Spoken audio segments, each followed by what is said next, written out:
Monday Night Raw. Is it good now? Is it good now, child? Is it good now? I swear, I'm sat here, like every week, I'm sat here and I've typed it and I'm saying, yeah, not a great Raw.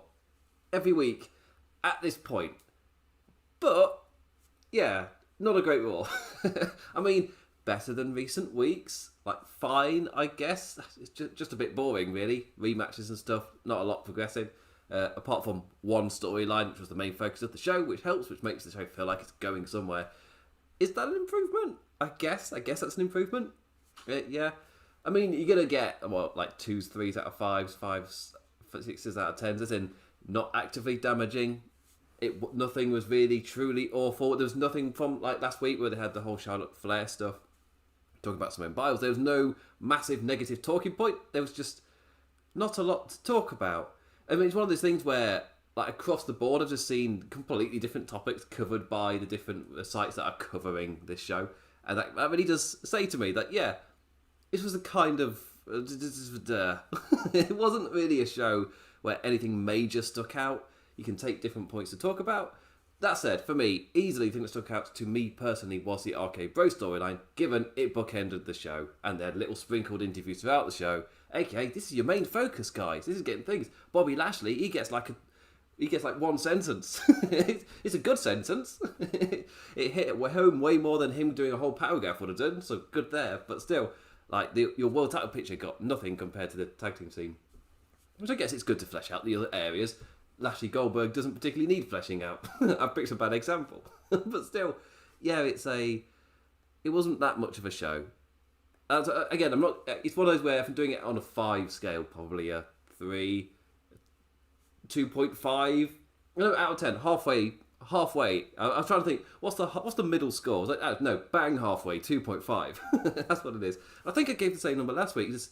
It's like not even less happened last week, but there was that negative of the there were negatives on the show. There weren't really any negatives on this show for me. This wasn't a lot of positives. We had some great middle of the show teddy matches. We had a decent main event, which was done well. I liked the character bits in there. There were things to like on this show, but it was overall just a bit boring. That's what I was going to say. But the main talking point, RK Bro, Randy Orton finally returning after, the kayfabe amount of days was 7 weeks. I didn't check if that... I mean, I'm assuming that's right. That's a weird thing to make up, to say any number over a month. Fine. I don't remember. Could have said anything, I wouldn't remember. But Randy Orton has returned, and the RK Bro storyline picking up kind of where... Well, we've had it continued through Riddle, through AJ Styles and Omos attacking Riddle. So it's setting up RK Bro go to SummerSlam without Randy Orton. And now you have the man come back, and I do like what they did. I do like how he was like, why would you want to team with me? Why have you been doing this? You showed you could go out on your own. Why do you want to keep with me? And I guess the cementing point of this episode was Randy Orton cementing that. It's like, you do know who I am, right? Like, I would tag with you. I will show you a bit of respect. But still, Mr. Riddle, still, you should know who I am. We will never be that level of like super buds. And this is the Viper's equivalent of a super bud. I'll say. But the show, I'll talk about, because it did bookend the show. I'll talk about the start and then I'll talk about the main event.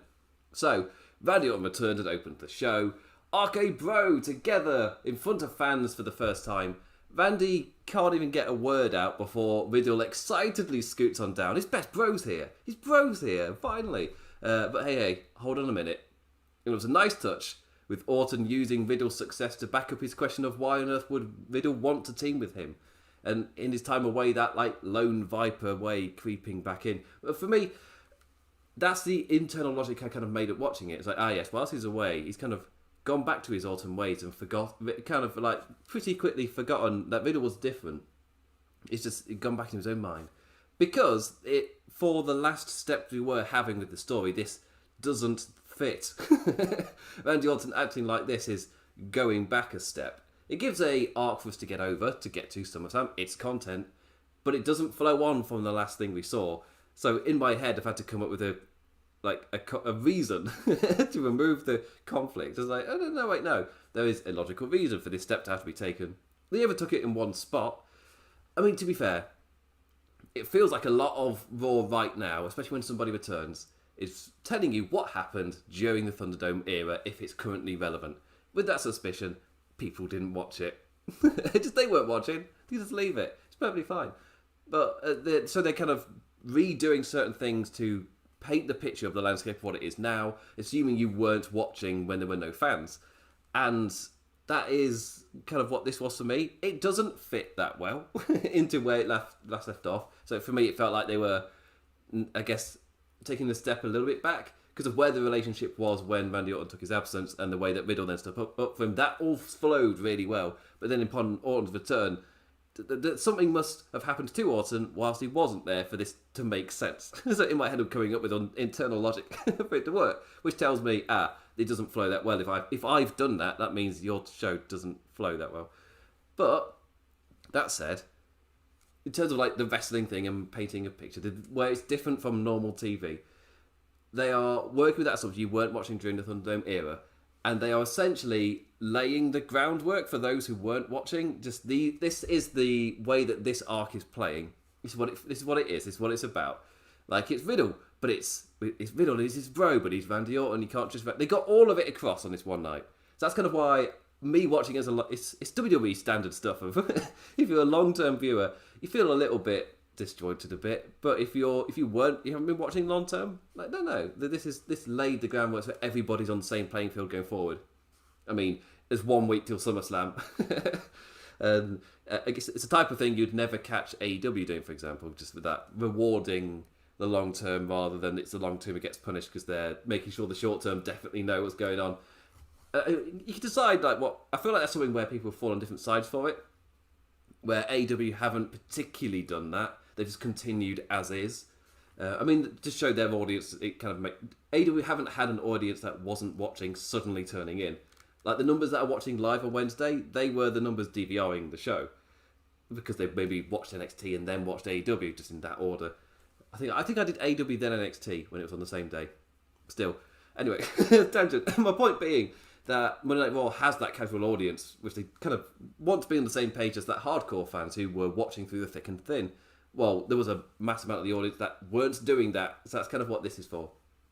That's why I'm not going to critique it too much. It's like, I understand why you did it. It doesn't mean I would personally do that, but I can at least see the reasons from your side of it, I guess. Yeah, just meant it didn't, as a long-term viewer, it didn't mean it particularly gelled particularly well. But out come AJ Styles to stir the pot with the Raw Tag Champs targeting Riddle ahead of SummerSlam.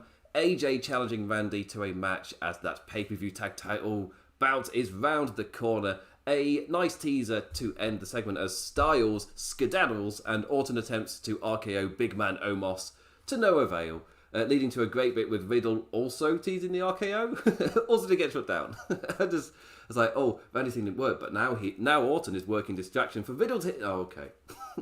I like that. But that's your spot for later. Like, you've just got that set up, right the hell up. Done right now. You can use that later. I was like, oh, great. I mean, they didn't use it on this show, which is good, but they've got it all set up for SummerSlam. Double RKO and Omos. That's what I'm saying. They've done it. They're setting it up. But yeah.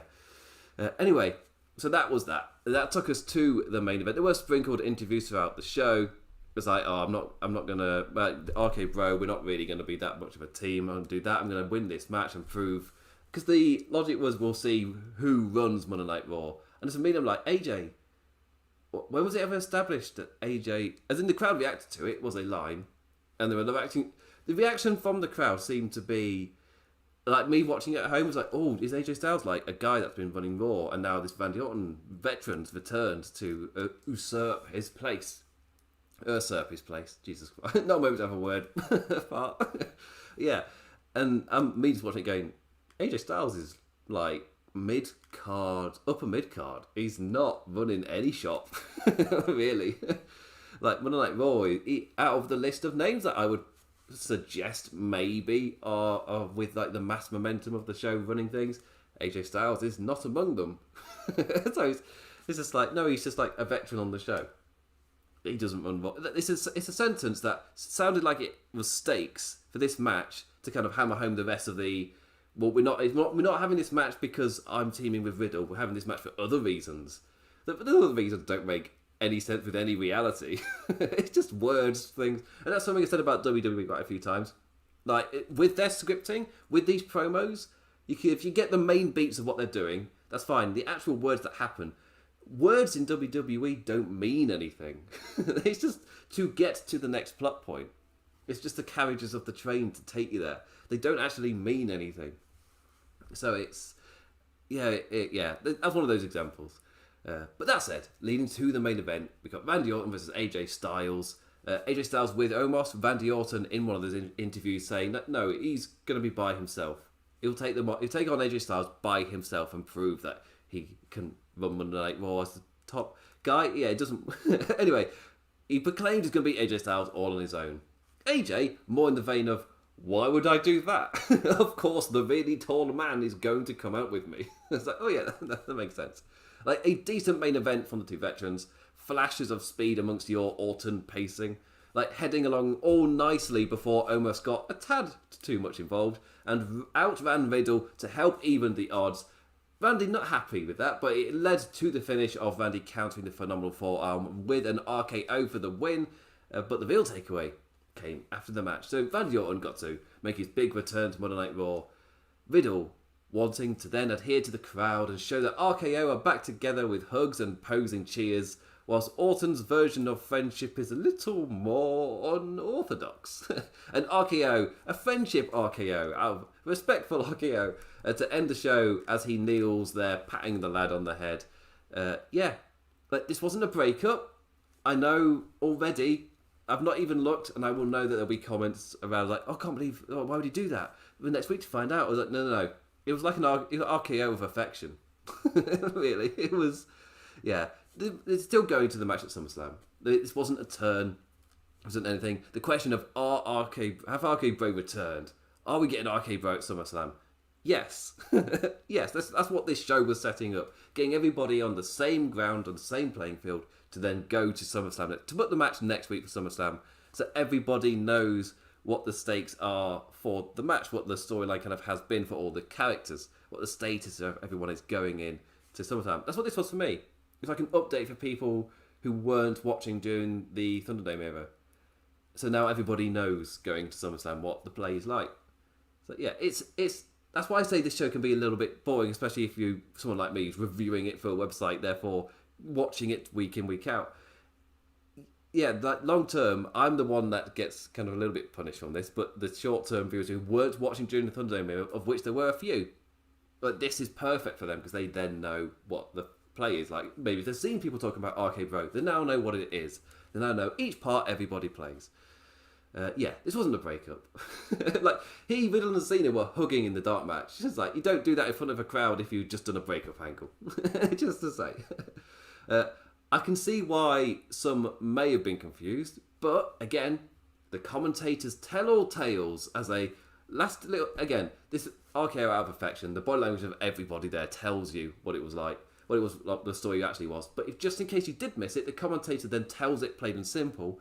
So just in case if you're ever not sure, just listen to what the commentators are saying. Because more often than not, sometimes the action in front of you doesn't match what the commentators are saying, but what the commentators are saying is the story they're going for.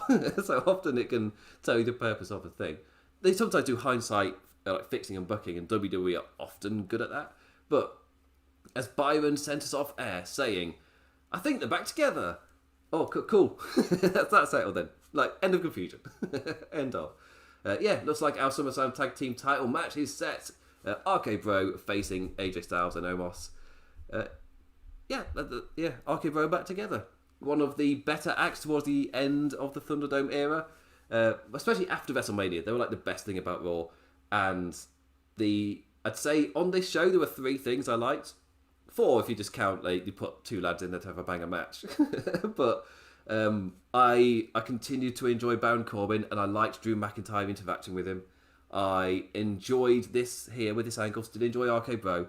And the other one was Ali and Mansoor, which is essentially the same storyline. So I was like, it turns out I like the mentor and the, like, a little too eager, chirpy chappy. So it's a good comedic kind of pairing. So they've done it twice. So second time doesn't hit quite as well, but I guess you'll know it works. We'll see. Anyway, go through the rest of the show, and I feel like it's absolutely fine to then talk about one of those three things, which is Baron Corbin versus Drew McIntyre. So first negative out the way, the Brand Invitational is back because of reasons. That said, it wasn't even needed to be said. It's like, oh, he's taking advantage of the Brand Invitational sort of thing. It's like, that's only ever brought up when for some reason you want to use someone from the other. Like, it's not an established. I mean, established if it counts as whilst you're making stuff up in the past, you use this term. And it's like, I guess. I guess. The horrible post-draft season of 2019 where I did stop watching for the second. Again, if I wasn't doing this review, and maybe if it wasn't for COVID as well, I probably wouldn't be watching more. But that said, the Brand Invitational. So one of the things that turned me off in 2019 is like when they don't know what they're doing with a draft and they need reasons to have folk just crossing over shows that this term was thrown about. That said, the reason I'm a little bit more down on it being used this time is because like they created a whole story which made so much sense that you didn't even need to use it. It didn't even need to say it. And listening to the reviews and things, that like praising the reasons for why Baron Corbin's on this show. Like me personally, yeah, I'm all down for that. Like, yeah, it's great, great. Even though, like, have Baron Corbin show up in NXT tonight. Like, he's looking for anything. But I love this current, like, down on his luck Baron Corbin character. A fantastic video released earlier today of Baron Corbin trying to get into the arena. And it's, like, his face on the truck, but back from when he was the king. And the security guy's like, that's not you. It is me.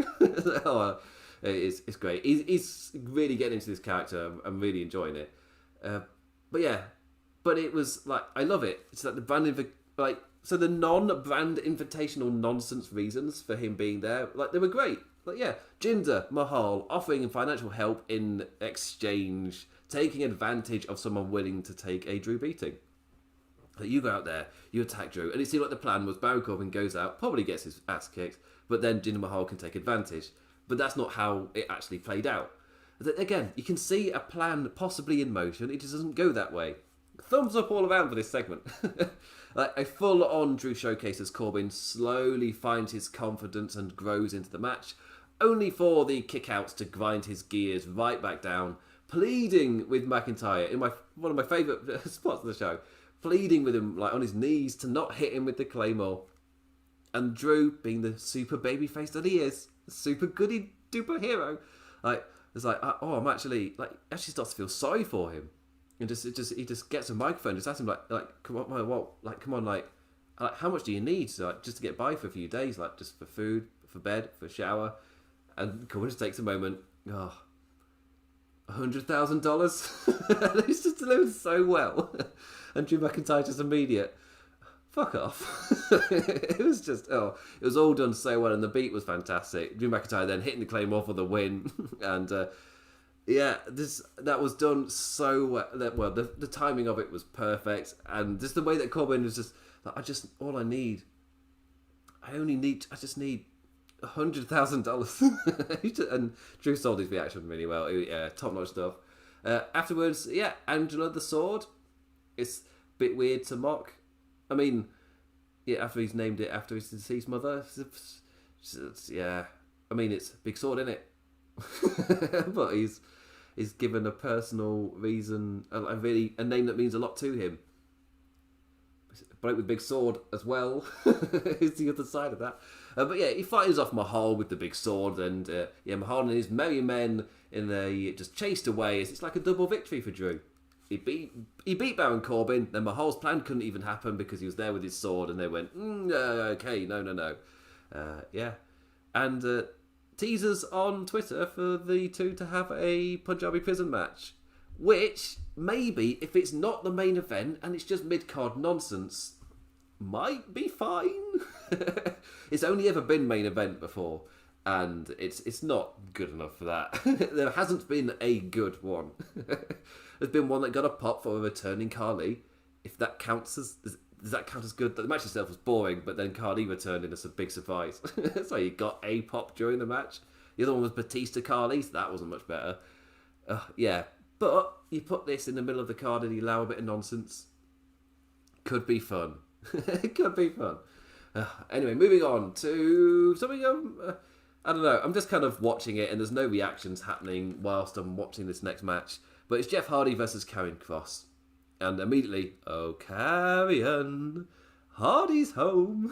Time for that loss, Karrion. Yeah, not much of a reaction for Kross in what should surely be no surprise. Like, in his immediate first impression being as a loser, like, yeah, why would they give him much of a reaction? Jeff Hardy got a nice one, enjoying his return of... Is it a song called No More Words? I can't remember. Yeah, his song from 2008 is back. Like, hey, I guess we'll soon find out if this Scarlet arc is bullshit. Find out soon. Like, the crowd right behind Hardy, the recognisable name from the past, was bigging up the talking point for over the weekend a bit. Yeah, the crowd right behind Hardy as he launches himself about and grabs control of the match, just running the shop. Jeff Hardy going for a whisper in the wind, only for Kross to pull him off into a mighty Saito, straight into choking the man into submission for the win. Against the original script. We were told that that Karrion Kross needed to lose his debut because they're going to keep him... I think it was a WWE writer on Twitter. People saying, no, the fans are in the wrong for overreacting to this because we actually needed him to lose because of what's coming next. He's going to keep losing, and that's how we're going to bring in Scarlett Bordeaux, and she's going to be that thing. She is going to be that special, extra outside entity that just makes it work for Karrion Kross, and it's going to go on a tear. Cool. That's not what's happened, though. So, of course, there's plans changed because, we got COVID, and then we had him beat Keith Lee. Why did you have him beat Keith Lee? It's just... I was like, it's okay now. It's like, it's fine. It's just changed a little bit of course because Jeff Hardy got hurt, and therefore we're just changing the story a bit. Immediately, why did you have him lose? He lost to Keith, he beat Keith Lee the next week. It's just like, that story was dropped. If that was the story, dropped immediately. Calling BS. It's just like, no, but it's the fans who are the problem. The reason Karrion Kross isn't getting cheered is because the fans are just complaining. It's like, you had him lose on his debut. And to be fair, personally, I enjoyed both of his matches with Keith Lee. They were in the death spot last week, and they got strong reactions from the crowd. They generally brought the crowd into the match. They woke them up again before the main event, or before the penultimate match was before the main event. But Kross and Lee had two great matches. But now we're going back to the regularly scheduled programming, and Karrion Kross immediately beats Jeff Hardy. And also, after the match, for a second time, he chokes out Hardy as Saito's him. For that heat, brother. And yeah, he got booed after that, which is the biggest reaction he's had so far. Keep going with this. He can be built up strong, but it's still that first impression. And that's going to take a while to get over, where on his debut, have him lose. And now it just looks like he lost. And he's immediately into 50-50 booking. Just right off the bat. Which is not good. Yeah, but again, immediate. As in, he lost to Jeff Hardy, he beat Keith Lee, he lost to Keith Lee, he beat Jeff Hardy. He's in 50-50 booking land. Right off the bat. So why would anyone care? Especially when you're starting at 50-50. Win-loss, with a loss instead of a debut win. Yeah, no wonder not getting much of a reaction. Why would we care? Why? Why would we care about Mr. Loser? Insert John Cena. But yeah, I'm going to move on. Alexa Bliss versus Doudrops, another talking point. What do you think about a doll winking to win him, but then that causes the win? At this point, if you're on board with the Fiend stuff, with the spooky spook shenanigans, then this will be fine for you. If you're not on board, then it won't be. We know at this point what we're in for. And this isn't any worse than stuff that has come before, which has been... It's all in the same vein. You'll either find it corny or you think it's... corny or love it. Personally, I find it a bit corny. It's just the way it's done isn't that well. Alexa Bliss is doing well. It's just production around it. It's not...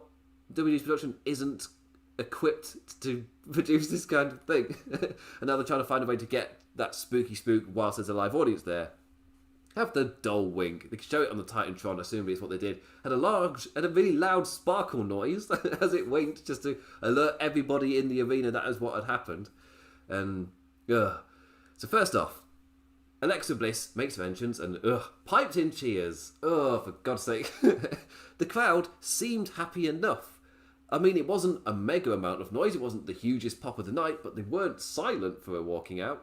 But really, all this does to me is cement that these characters aren't as over as the show's trying to tell me they are.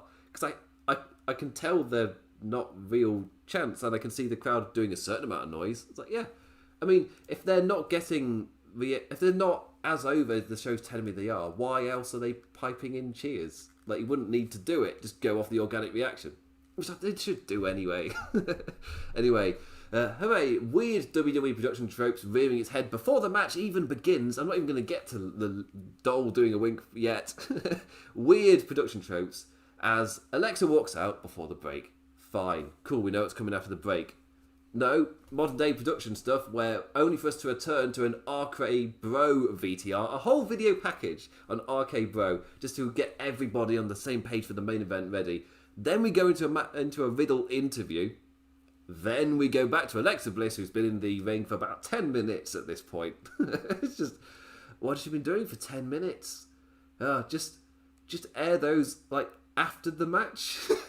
Just, like, to air those after the match you just started. Like, you started those entrances before the break. Why do you have to come back from break and then to keep it, just lose our attention, just jump about all over? It's like, yeah. It's a little peeve of mine. If you're running a segment into the ad break and then you return, don't go somewhere else and then back to the ring. It's weird. It's weird. It's the thing of, like, often when you watch Raw, it feels like the actual stuff in the ring is some of the least important stuff on the show. It's the stuff around on the wrestling show, the least important parts of the wrestling. Sometimes when you watch the show. Anyway, Viper looking like she has Bliss sussed, but not being afraid and actually having counters to the wrestlers are two different things as the match played out. Hoisting the wheel ass up before getting reversed into a headlock or springboard or kick. I mean, she continues to look good, like way better than whenever she breaks free of the Eva Marie stuff. But, as in, this is in kayfabe as well. This is me praising the story that they're actually giving Viper. I like the contrast they've got going on. As the other wrestlers that she is wrestling start to respect her more and more over the course of time, you can build to something. But anyway, she's still the heely heel, doing Marie's biddings right now. But in yapping at the doll, where she'd got a bit of momentum, she got Bliss down, she then decided to chat shit at the doll. We got a close-up of said doll, winking with a large sparkle noise, bling, in case some of the crowd weren't watching the Titantron. And just like, did she just wink at me? And into the most devastating move in WWE, the roll-up. Bliss gets the win. And yeah, in spite of the face immediately winning, this rivalry will continue into multiple matches. Yeah, this if you weren't a massive fan of this match, of the way that Alexa Bliss then got a doll to wink at somebody that led into the finish, if you weren't a fan of that, you buckle in. This is match number 1 of at least 3 minimum. I'm going with 3 minimum. If we're going to get Bliss versus Marie, so I don't know if it's going to build to Bliss versus Marie. Is this a SummerSlam match? I don't know. It feels like a random blow off on Raw's going to happen with the momentum it's currently got. It's not getting major reactions really. The crowds aren't particularly hot for it, but it's getting like immediate "we want Wyatt" chants, like right off the bat. Like, this is probably going to be consistent for a bit, just the "we want Wyatt," because she's taken that Fiend gimmick, and the way that Bray Wyatt then left the company wasn't good PR wise. It didn't look good on the company. And you can understand why fans would react to it, like 100%. And she's like the sequel, I guess, to The Fiend, where she'll be constantly compared to the first iteration. Which it's going to happen, obviously. And quite a number of the fans are going to react to that as, well, she's not as good as the original, therefore she deserves our ire. Again, if you're going after Bliss herself, what are you doing? Just no. No. Just no. I don't get it, like, with any abuse when it's given towards the actors for a role they were playing. They were hired to play a role. They didn't write the role, they didn't create the role, they didn't produce the role. It's just, why go after the actor? It's stupid. It's the best way to put it. Either you're uninformed on how this process works, and yeah. Anyway, yeah. This is not to blame for any of it, but I wouldn't say it's good. I think that's my takeaway, yeah. I wouldn't say it's good, but I've not been into this for a while. I was into Wyatt initially, even with the kind of hindsight retconning booking a little bit, where he was changing the characters he was interacting with. That, but I even was fine with that era. But once it became so incredibly apparent that there was no grander plan they were moving towards with the character, and this was a character where he liked to speak kind of mythically, that it was always hinting to the next step, the next bigger thing. Once it became clear they were making it up as they went along, and none of that was the case. AKA, he was booked identically to everything else in the company, where back in about a couple of years ago, I was donning him like the WWE's Humpty Dumpty demon, putting everybody's characters back together again. But when it became evident that he was no different than anything else on the show, I've started to go off it quicker. Low point probably is with the latest stuff there with Randy Orton, but still, I mean, yeah, Seth Rollins' match was a big dampener, but in terms of like actual feelings and momentum about the character, like low point. And the Bliss stuff is the same. Like, there isn't really much direction with it. It's spooky stuff happening for all reasons, and the Fiend stuff gets mentioned less and less, and now it's just her with Spooky Doll doing things, I guess. Like, the whole Fiend entity stuff has gone. Yeah, we'll see. Yeah, I'm not particularly hyped about it. I need to move on. Sheamus versus Ricochet. This was what I was calling like the banger match in the middle of the show. So, again, but I've got negatives with it. Like, it helps that you have a champion in Sheamus in great form against the smaller lad in Ricochet, and he's having great matches with that smaller guy. But it is a bit much. This summer it's been a bit much in seeing this pairing. Like, at least they avoided setting up a pay-per-view title match with that exact title match by booking two different matches we've already seen. It's like, you avoided giving us rematches. Like, you avoided giving us Damian Priest versus Sheamus to set up Damian Priest versus Sheamus. But instead you gave us Damian Priest versus John Morrison, which happened last week, and you're giving us Ricochet versus Sheamus, which has happened multiple times this summer. So, you avoided going down rematch path by using two rematches. Nothing is more Monday Night Raw than avoiding having a rematch clash by using rematches. It's incredible. It is incredible. That's it. At least Sheamus and Ricochet had some daylight between their last match. Morrison and Priest, these were back to back again. These two segments kind of intertwining with each other. But yeah, a damn solid telly match as we entered that second hour. Like, it really is great to see that we get to see Sheamus in this form in front of fans. The booking doesn't really reflect it, but like, both lads always like looking great coming out of his matches. The absolutely perfect mid-card veteran helping elevate everybody around him. Like, don't have enough praise for him. Ricochet, impressing and flying all over before suddenly turning into an idiot for the finish. Yeah, as normal then. Attempting a flying headbutt at the man wearing the protective face mask wasn't the wisest of plans. Following up with a bro kick for the win. Priest's entrance immediately plays, taking us right into him going after the champion's victory. Getting right into the fella's face and setting us up his match with John Morrison, and The Miz was there in his wheelchair at ringside for a nice spot. I think that's my one applause for this match. I'll get to it though. So, hey ho ho, it's rematch o'clock. Again, Morrison makes Priest look great, but as well as being in the innovative flippies. We just saw like this exact thing last week, so my notes aren't any different. Like, including the post-match dripstick banter. The one bright spot for me is it really did get a reaction out of me when the Miz stood up out of the wheelchair. Just that additional note, Miz getting angered, so angered, he stands up to slap Damien before realising what he did. It's like, oh crap, I was meant to be injured. And then he just legs it out of the arena. I did like that. But back into negative land, Priest is given a generic as hell script on a heel champion being a bully. The words given to him were just generic crap, really. Like, nothing. Just zone out what they're saying. This is no personality in the script. Any character could be saying these words. It's been my pet peeve for like the past decade of WWE, where this has really crept in, really become an apparent thing. Just scripts for characters where it could be. You could swap out characters and it would be identical, because there is nothing kind of character related in this stuff.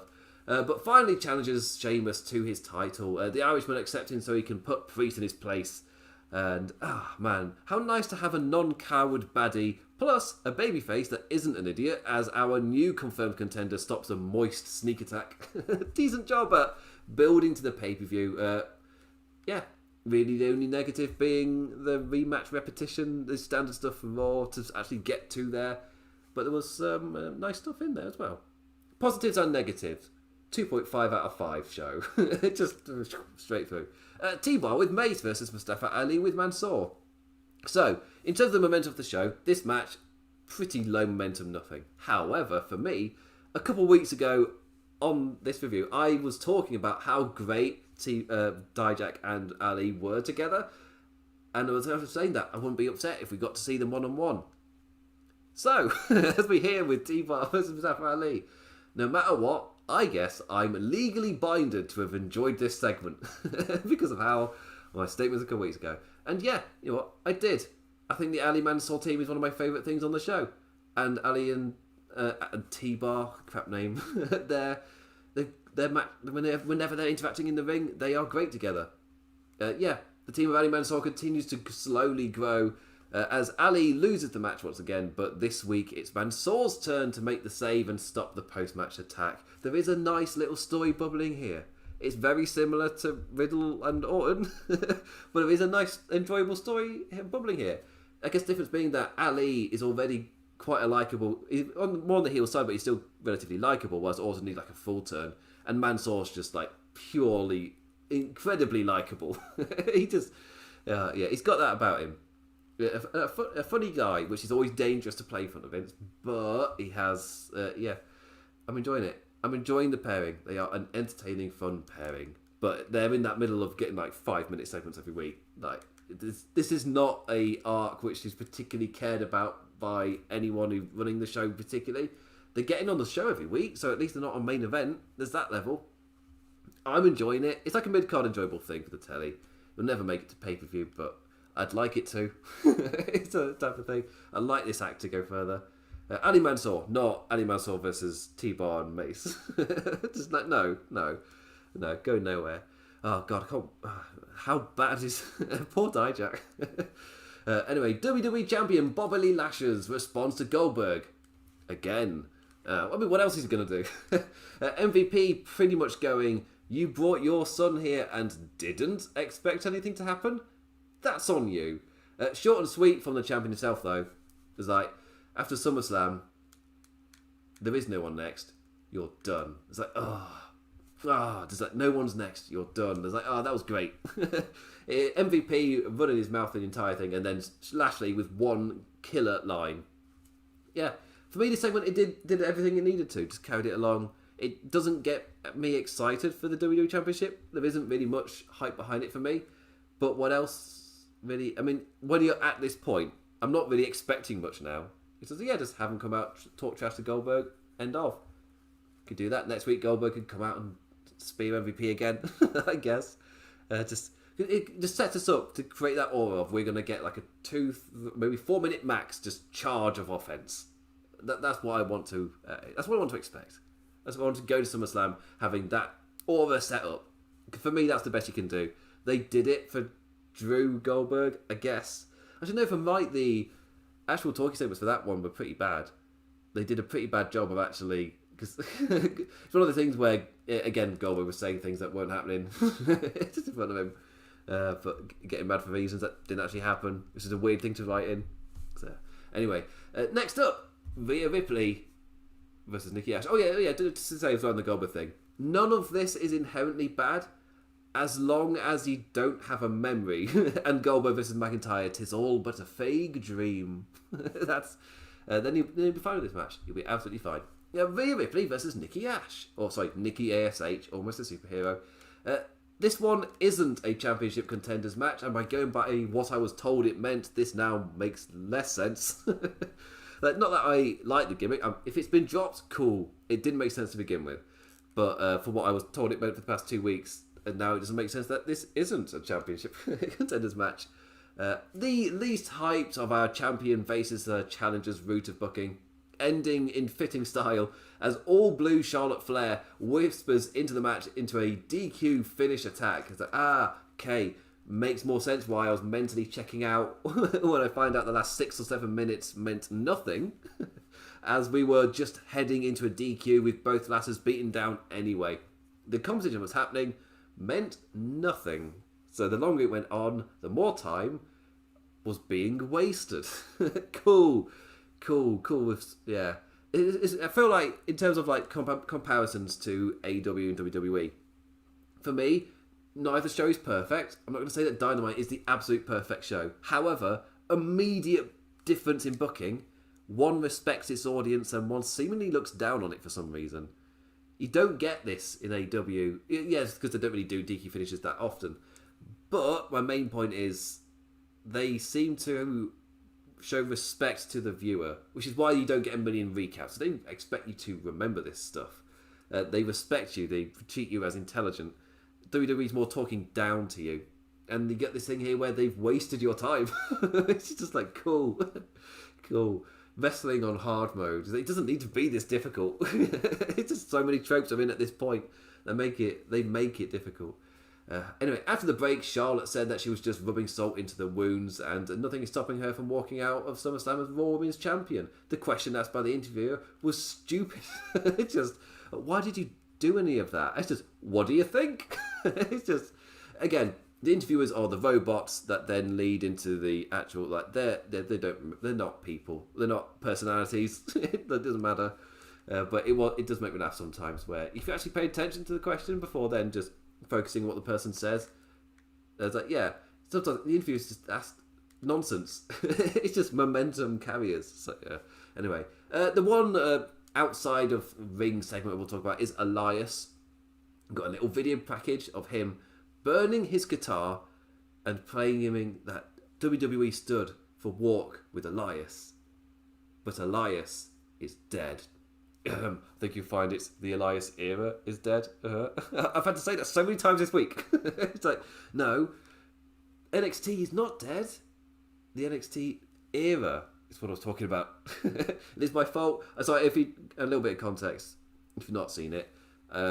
I wrote a column over the weekend, posted it on Sunday, on the NXT era being dead for me. Over the news from the weekend, it's just me talking about they're not the cool alternative anymore. That era shifted on to something else. That the NXT era, with those banger like takeovers back to back to back, an incredible era for like 3-4 years. They were doing back to back to back incredible shows, fantastic momentum. They were the cool alternative to main roster WWE. They're not anymore. That's pretty much what it was about. If NXT is changing as well to reflect that, then that's kind of what the column is. But I titled it "The NXT Era is Dead." Then on the Photoshop, thought it was a bit wordy, just trimmed it down to NXT is dead. Not really thinking what the response to people who don't read past the image for the thing. It says on the thing, it says NXT is dead. It just got, my God, it went viral. I was not. Last night, the site owner hit me up, which is like, congratulations on your column going viral. Like, what? And it's got like hundreds of thousands of sponsors to it. Like, and most of them are just responding to the NXT is dead, and it's the takes on that, be it in favour of it dying, be it goes like, oh, you're an idiot, and like, oh, WWE's dying. I never think, I even stand thinking NXT. Why WWE? It's like, it's yeah. Anyway, that's what the gag was reference to my column. It's just like, I realised I've incorrectly thought I had another segment to talk about, so I was going to use that to then go into the next segment, but no, that's the show ending momentum. Jesus. I did not mean for that. Anyway, that is the end of the review, with a little accidentally ending on the plug for the column, which it doesn't need any more viewers. I'm really happy it's done that well. I don't think I've ever had a piece of work do this well. But yeah, anyway, go check it out if you want to. That's the plug for that, if you're still inclined. Anyway, that is the end of the Raw review. What did you make of Monday Night Raw? What did you make of RK Bro coming back together? At the ending, were you a little bit confused, or were you more like me? It's like, no, like it's an RK out of affection, then commentary confirmed it, so shouldn't really be any confusion. It's fine. The important thing, we're 2 weeks out from SummerSlam. Next Sunday, so not this Sunday, week after, it is SummerSlam. Like, are you excited for the event? Are you actually getting hyped for it? Because I'm not particularly. I've got the massive asterisk of I will be up late covering the show, so I'll be doing Aftershock. Like, I go live at like 5 a.m. So when I say I'm not massively hyped for it, I have got an asterisk. That said, I have gotten hyped for AEW shows when I've done the same thing. And they end even later. Like, if we've got one thing with AEW's pay-per-views, do they have to be that long? They're just a little bit shorter. Like, do I have to be going live at 6 a.m? Just, yeah. Anyway, us Brits aren't the main audience. It's fine. Anyway, I'm going to end the show. So with that, I say thank you for listening, liking, doing whatever, interaction, whatever. I will be back on Tuesday next week to talk about Monday Night Raw, and I will be covering SummerSlam live after the event. So I've got to remember to keep plugging that. And on the NXT reviews, I was always planning to bring them back, but I've not watched it in like, what has it been, like 2 months now? The last one that I did. I don't know. If anything, I might try and get a Dynamite review going. If anything, see if we can get that going. Yeah, that may be where I'm going. The main point being getting SmackDown, so I can actually do that, and then maybe add on AEW as well. But I think I might be done with the NXT reviews for now. I might drop them. I just don't watch them. They might be fine, but they've just fallen off my watch schedule in terms of what is the main wrestling to watch. Well, I make sure I do this Raw review, then I make sure to watch Dynamite, and with Rampage coming as well. Well, that's SmackDown and Rampage. There's no room for NXT. Just that's it. In terms of winning the battle, Wednesday Battle in the War. So yeah, it does make sense for NXT to completely shift back to like a much lower key thing. Maybe even once the USA network deals off, like once that ends, not off, they could take it off and put it back on the network. I don't know how happy USA are. I don't know if they'll be fine with this rejig. They might be. It might still be on USA. Who knows? I mean, TV is that the numbers are going down with the companies like desperate for something to have a core audience to keep the numbers up. Might be fine with NXT with the rejig. You might be perfectly fine. Who knows? There's a lot in the air right now. But yeah, I'll make sure. To get Dynamite and then get SmackDown. SmackDown is the number one WWE show. Dynamite is the number one AEW show. So it makes sense to get those two covered. But SmackDown, Reigns is great. Rest of it is pretty much the same issues I say for Raw. There's acts I enjoy, but I don't like the rest of the book of the show. Reigns is the only thing for me written well on that show. It helps that it's an hour shorter. Jesus Christ. Anyway, I'm going to end the show. So with that, a bid review. Thank you for always appreciated any form of the engagement fee numbersy thing that people do. You can follow me on Twitter at the damn implicat. That's damn as in damn. Also over on Twitch. I think I'm planning to stream tomorrow. At the implications with 2 S's. Also for the site itself, Wrestling Headlines, on Twitter at Russell Headlines. That's Wrestle without an E. And over on Facebook, Wrestling Headlines as well. Join the fun. It's not a gag phrase. Not a thing. It's not a thing. I've said that way too organically. Anyway, thank you for this review. But I'm excited for SummerSlam. What do you make of Arcade Bro and all of that stuff? Any other points, feel free to hit me up. I try my best to respond. And with that, I bid you adieu. Adios.